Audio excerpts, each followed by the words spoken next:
حال ہی میں پاکستان کی ایک انتہائی امیر لیکن انتہائی پراسرار شخصیت سیٹھ عابد کا انتقال ہوا ہے اور ان کے انتقال کے بعد ان سے منسوب کہانیاں پھر سے گردش کر رہی ہیں۔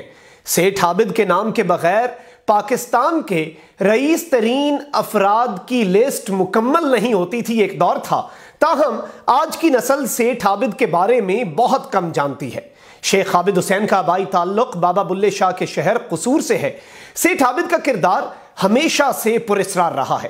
آج عام لوگ ان کے بارے میں کچھ خاص نہیں جانتے اور نہ ہی شیخ عابد حسین کو اپنے بارے میں معلومات ظاہر کرنے کا شوق تھا۔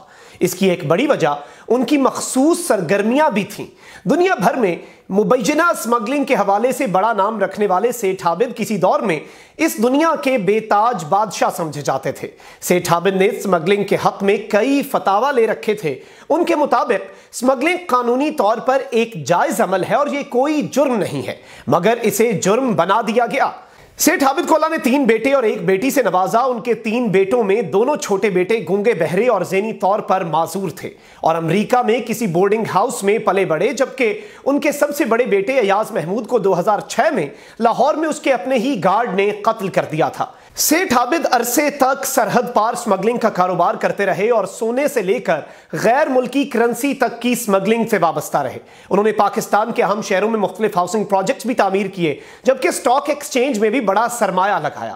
جب 1974 میں بھارت کی طرف سے نیوکلیئر ہتھیاروں کا تجربہ کیا گیا تو اس وقت کے وزیر اعظم پاکستان ذوالفقار علی بھٹو نے اس بات کو شدت سے محسوس کیا کہ پاکستان کے لیے ایٹمی طاقت بننا بے حد ضروری ہے، لیکن امریکی حکومت نے پاکستان پر ایٹمی ری پروسیسنگ پلانٹ درآمد کرنے پر سخت پابندی عائد کر رکھی تھی، جس کے باعث پاکستان کے لیے ایٹمی ری پروسیسنگ پلانٹ کا حصول بلیک مارکیٹ سے اسمگلنگ کے ذریعے ہی ممکن تھا اور اس بین الاقوامی مافیا میں سیٹھ عابد بادشاہ سمجھے جاتے تھے۔ بات تو ناقابل یقین ہے، لیکن کہا یہ جاتا ہے کہ سیٹھ عابد کی مدد سے فرانس سے ایٹمی ری پروسیسنگ پلانٹ کے اہم پرزے بحری راستے سے پاکستان لائے گئے۔ 1990 کی دہائی میں سیٹھ عابد نے حکومت پاکستان کو یہ بھی آفر کی کہ وہ پاکستان کا بیرونی قرضہ اتارنے کے لیے تیار ہیں اگر انہیں سرحد پار اسمگلنگ کی اجازت دے دی جائے، لیکن اس وقت کے وزیر اعظم نواز شریف نے ان کی اس پیشکش کو ٹھکرا دیا تھا۔ بعد ازاں انہوں نے لاہور میں ذہنی معذوروں کے لیے اپنی ذہنی معذور بیٹے کے نام پر حمزہ فاؤنڈیشن کے تحت اسکول بنایا اور قصور میں ایک اسپتال بھی تعمیر کروایا جہاں مریضوں کا مفت علاج کیا جاتا۔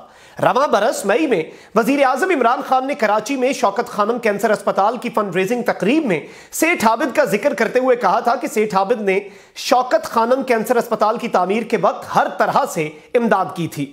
سیٹھ عابد کے بارے میں موجود تمام کہانیوں اور قیاس آرائیوں میں کتنی سچائی ہے اور کتنا جھوٹ، اس بارے میں کچھ نہیں کہا جا سکتا، تاہم یہ حقیقت ہے کہ سیٹھ عابد کی پراسرار شخصیت آج بھی کسی راز سے کم نہیں اور ان کی موت کے بعد بھی ان سے منسوب جو کہانیاں ہیں یا پھر قیاس آرائیاں ہیں ان کے متعلق کوئی واضح طور پر ثبوت سامنے نہیں آ سکا۔